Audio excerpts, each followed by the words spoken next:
اہل عزیز نگر پر اللہ رب العزت کا خاص فضل و کرم ہے کہ اس نے یہاں کے بزرگوں کو، یہاں کے نوجوانوں کو، یہاں کے بچوں اور بوڑھوں کو یہ موقع عنایت فرمایا کہ وہ اپنے نبی کی میلاد کا جشن منائیں۔ یہ محفل میلاد یہ عظمت مصطفیٰ کوئی آج کا بیان نہیں ہے۔ مصطفیٰ جان رحمت کی عظمت کا خطبہ سب سے پہلے خود رب کائنات نے پڑھا، سب سے پہلے خود رب کائنات نے پڑھا، اور اس وقت انبیاء کی روحیں تھیں، انبیاء کی روحیں تھیں۔ وَإِذْ أَخَذَ اللَّهُ مِيثَاقَ النَّبِيِّينَ کی صدا تھی۔ رب نے اس آیت میں ایک ایسا کمال، ایک ایسا شرف مصطفیٰ کو بخشا جو کسی کو نہیں۔ آخری ٹکڑا وَأَنَا مَعَكُم مِّنَ الشَّاهِدِينَ، اے گروہ انبیاء تم اس بات پر گواہ ہو جاؤ کہ تم میرے محبوب پر ایمان لاؤ گے، ان کی نصرت و حمایت کرو گے، ان کی مدد کرو گے۔ یہ فرمایا ایک دوسرے پر گواہ ہو جاؤ۔ آدم تم نوح پر گواہ ہو جاؤ، نوح تم شیس پر گواہ ہو جاؤ، شیس تم داؤد پر گواہ ہو جاؤ، اور آخر میں فرمایا وَأَنَا مَعَكُم مِّنَ الشَّاهِدِينَ، میں بھی اس بات پر ساری دنیا خدا کی گواہی دیتی ہے، اس کی ربوبیت کی گواہی دیتی ہے۔ اشہد ان لا الہ الا اللہ ہم پڑھتے ہیں، لیکن میرے محبوب کا مقام یہ ہے کہ خود رب کہتا ہے میں بھی اس بات پر گواہ ہوں کہ اے انبیاء کے گروہ تم نے میرے مصطفیٰ پر ایمان لانے کا عہد کیا ہے۔ محفل میلاد ہوتی رہے، اور اللہ کا فضل ہے اہل عزیز نگر کی یہ محبت ہوتی ہے کہ وہ جب اس موقع پر محفل میلاد مصطفیٰ کرتے ہیں تو آل رسول کو ضرور لاتے ہیں، آل رسول کو ضرور لاتے ہیں، اور ہم ہر آل رسول کو آل رسول ہی مانتے ہیں، کیونکہ وہ آل رسول ہے۔ ارے یہ آل اگر ہندوستان میں رہے تب بھی باکمال ہے، پاکستان میں رہے تب بھی باکمال ہے، بغداد میں تب بھی باکمال، اور ایران میں تب بھی باکمال۔ یہ آل وہ ہے کہ تیرے آل کے برابر، تیری آل کے برابر کوئی آل نہیں۔ دنیا کا خاندان دنیا ہی۔ اللہم صلی وسلم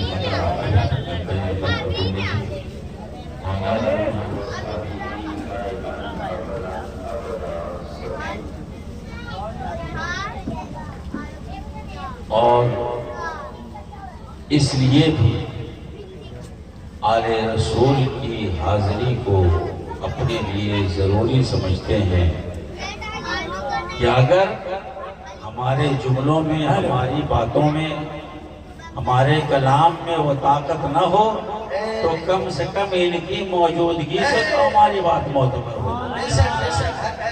ان کی موجودگی سے، چونکہ یہ وہ دامن ہے کہ رب کے رسول نے حجۃ الوداع کے موقع پر اپنے آخری خطبے میں کہا تھا اے لوگو تمہارے درمیان دو چیزیں چھوڑ کر جا رہا ہوں، ایک قرآن ہے، دوسری چیز میرے اہل بیت ہے، ان تمسکتم لن تضلوا، اگر اسے تھامے رہو گے تو گمراہ نہیں۔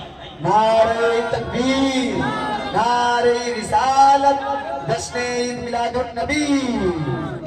ہم عید میلاد النبی کا انعقاد کرتے ہیں، اور اس تیور کے ساتھ عزیز القدر اشتیاق سے ہم پڑھ رہے تھے لیکن مکمل نہیں کیے، تو میں نے سوچا چونکہ جو نقیب ہوتا ہے وہ خطیب کو روبرو کرتا ہے، میں نے سوچا نقیب نے جو چھوڑا ہے اسے پورا کر دیا جائے تو ہم میلاد مناتے ہیں، لیکن ایسے ویسے نہیں، اعلیٰ حضرت کے اس تیور کے ساتھ، امام عشق و محبت کے اس تیور کے ساتھ یہ حشر تک ڈالیں گے ہم پیدائش مولا کی دھوم، مثل فارس نجد کے قلعے گراتے جائیں گے اور خاک ہو جائے ادو چل کر مگر ہم تو رضا، ارے دم میں جب تک دم ہے ذکر ان کا سناتے جائیں گے، بے شہد مزدہ شفاعت کا سناتے جائیں گے، آپ روتے جائیں گے ہم کو حسن۔ زندہ باد، زندہ باد، اس تیور کے ساتھ مناتے ہیں، زندہ باد، اس تیور کے ساتھ مناتے ہیں، اور وہ بھی ایسے۔ علامہ صفی شہبازی علیہ رحمہ فرماتے ہیں کہ عیدیں تو بہت سی آتی ہیں گزر بھی جاتی ہیں، عیدیں تو بہت سی آتی ہیں گزر بھی جاتی ہیں، ارے ہم جشن ولادت کی خوشیاں ہر روز منایا کرتے ہیں، ہم یہاں بھی مناتے ہیں، اور انشاءاللہ جب لواء الحمد کے نیچے رہیں گے تو وہاں بھی کہیں گے لواء کے تلے سنام کھلے رضا کی تمہارے لیے نعرہ تکبیر، نعرہ رسالت، جشن عید میلاد النبی، کلام اعلیٰ حضرت، مسلک اعلیٰ حضرت۔ لوگ جیسے ہی حضرت 12ویں شریف کا مہینہ شروع ہوتا ہے محفل سے طرح طرح کے سوال، اب تو کیمرہ مین فوکس کرو، فیس ٹو فیس ہونا پڑتا تھا، اب فیس پہ گیا بک کر دیا، فیس بک چوک جائے کوئی بات نہیں، فیس بک یہ کہاں سے؟ صحابہ نے ایسا کیا تھا کیا؟ صحابہ نے میلاد منایا تھا، صحابہ نے مجلس کی تھی، صحابہ ایسے آئے تھے کیا؟ صحابہ نے جھنڈا لگایا تھا کیا؟ اب سیدھا سادہ مسلمان پریشان ہو جائے، سیدھا سادہ مسلمان پریشان ہو جائے کہ ہاں صحابہ کے زمانے میں تو نہیں تھا، ارے تھا، تیری سمجھ میں نہیں آئی، انداز الگ تھا، کیا تو وہی کرتا ہے جو صحابہ نے کیا تھا؟ تو پتہ خدا کے واسطے، خدا کی قسم کھا کر کہ نبی کے زمانے میں، صحابہ کے زمانے میں مسجدیں تو تھی، وہ کیسی تھی؟ مسجدیں کیسی تھی؟ کھجور کا پلر بھی ہے، یہ کھجور کی چھت ہے، زمین کچی ہے، اسی پر نماز ہے، اور آج کی مسجد، یہ آج کی مسجد ایسی اکثر ہو رہی ہے۔ لیکن یہاں پر رک کر ایک بات کہوں گا مولانا الیاس صاحب، ہماری قوم کو اللہ ہدایت دے، یہ مسجدیں تو ایسی ہے لیکن امام کی حالت ویسی ہے، امام اور مؤذن کی حالت ویسے ہی ہے، ارے ایک نہیں 5 ایسی لگاؤ، اگر مؤذن نہ رہے، امام نہ رہے تو بتاؤ اس ایسی کا کام کیا ہے؟ امام اور مؤذن کا مقام، ہم سوتے رہتے ہیں، آپ سوتے رہتے ہیں، مؤذن اٹھتا ہے، وضو کرتا ہے، مائک پر جاتا ہے، کہتا اللہ اکبر اللہ اکبر، اشہد ان لا الہ الا اللہ، حی علی الصلاۃ حی علی الفلاح، اور زور میں تو کہتا ہے الصلاۃ خیر من النوم، نماز نیند سے بہتر ہے، یہ نماز نیند سے بہتر ہے۔ ان کا بہت بڑا مقام ہے مؤذن کا، اور امام کا مقام سبحان اللہ، ارے امام کا مقام تو وہ ہے جب تک وہ ہاتھ نہ اٹھائے کسی کو دم نہیں کہ ہاتھ اٹھا کے اللہ اوپر کے، ارے مسجد کا صدر صاحب کا نہ ہو، یہ اگر امام اللہ اکبر نہ کہے، یہ صدر کو بھی یہ مقام نہیں حاصل، صدر صاحب اگر کہ ہم کر لیں گے تو کر لیں گے، آپ کی مرضی، نماز شروع نہیں، آپ کی نماز امام کے پیچھے، تب پیچھے اس امام کے مت کہیے اکیلے اللہ اکبر، یہ امام کا مقام اتنا ہے، آدمی نہ سمجھے تو کیا کرے، ارے یہ وہ جگہ ہے جہاں پیارے مصطفیٰ زندگی بھر کھڑے ہیں، آقا علیہ السلام اس مقام پہ کھڑے رہے، یہ وہ مصلی ہے، تو امام و مؤذن کا مقام، ایک حدیث پاک میں یہ مؤذن کی گردن قیامت کے دن سب سے اونچی ہوگی، آج لوگ اللہ ہدایت دے ہماری قوم کو، چونکہ میں خانقاہ عالیہ شہبازیہ میں رہتا ہوں، مخدوم شہباز محمد کے کرم سے جی بڑی جرأت کے ساتھ بولتا ہوں اور اپنی قوم کو ان کا گھاؤ دکھاتا ہوں. گھاؤ یہ نہیں کہ پٹی کر دو اور کہو تم ٹھیک ہو، جو کمی ہے اسے دکھانا ضروری ہے تاکہ اس کی اصلاح کی جائے. مولا کائنات شیر خدا یہ مشکل کشا علی مرتضیٰ فرماتے ہیں تمہارا سب سے اچھا دوست وہ ہے جو تمہارے عیب کی نشاندہی کر دے، تمہاری کمی کو بتا دے. وہ تمہارا دوست نہیں ہے جو تمہاری برائی کو بھی اچھائی کا روپ دے، برائی کو بھی اچھائی کا روپ دے دے.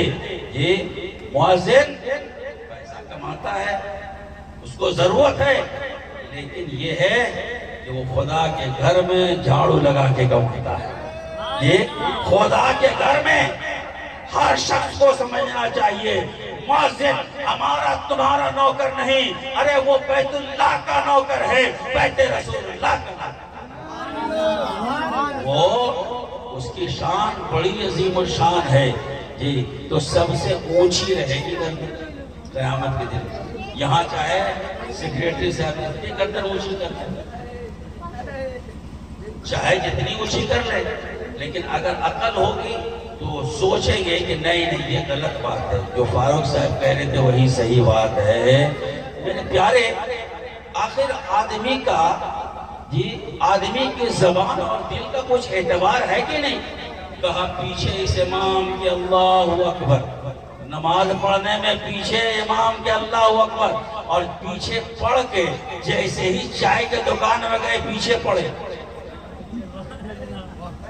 جی چھوڑو نا، دو رنگی چھوڑ دے، یک رنگ ہو جا سراسر موم یا پھر سنگ. دو رنگی چھوڑ دے، یک رنگ ہو جا سراسر موم یا پھر سنگ ہو جا. لیکن یہ کیا وہاں کا پیچھے سے امام کا اللہ اکبر. آج امام صاحب لمبی دعا کر دیئے، امام صاحب 2 منٹ دیر سے آئے تھے. میں بڑی جرأت کے ساتھ کہتا ہوں کہ جو کہتا ہے دیر تک ہے، اگر امام کو 10,000 تنخواہ ہے، فاروق عالم اشرفی تمہیں 20,000 اپنی جیب سے دے گا، 1 مہینہ 5 وقت نماز پڑھا دے گا. اگر وہ امامت کا اہل ہے پڑھائے 5 وقت کی نماز. بڑی عظیم چیز ہوتی ہے ذمہ داری.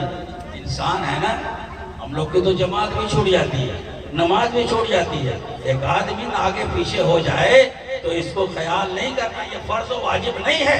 حضور کے زمانے میں ایسا کچھ نہیں تھا 8 بجے اذان ہو اور سیدھا جب 3 پر کاٹا جائے 8:15 بجے جماعت ہو، یا 6 پر کاٹا جائے 8:30 بجے جماعت ہو.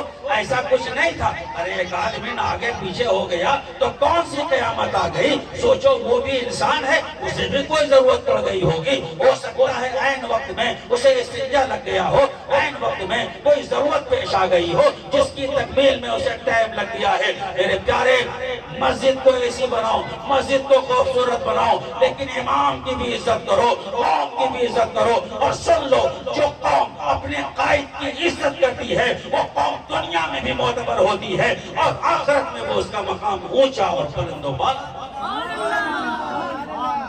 اپنے امام کی عزت کرو، اپنے مؤذن کی عزت کرو، اپنے علماء سے رابطہ رکھو، ان کے قریب آیا کرو.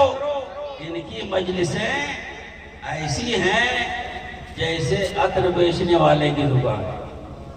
کس کی دکان؟ عطر بیچنے والے کی دکان.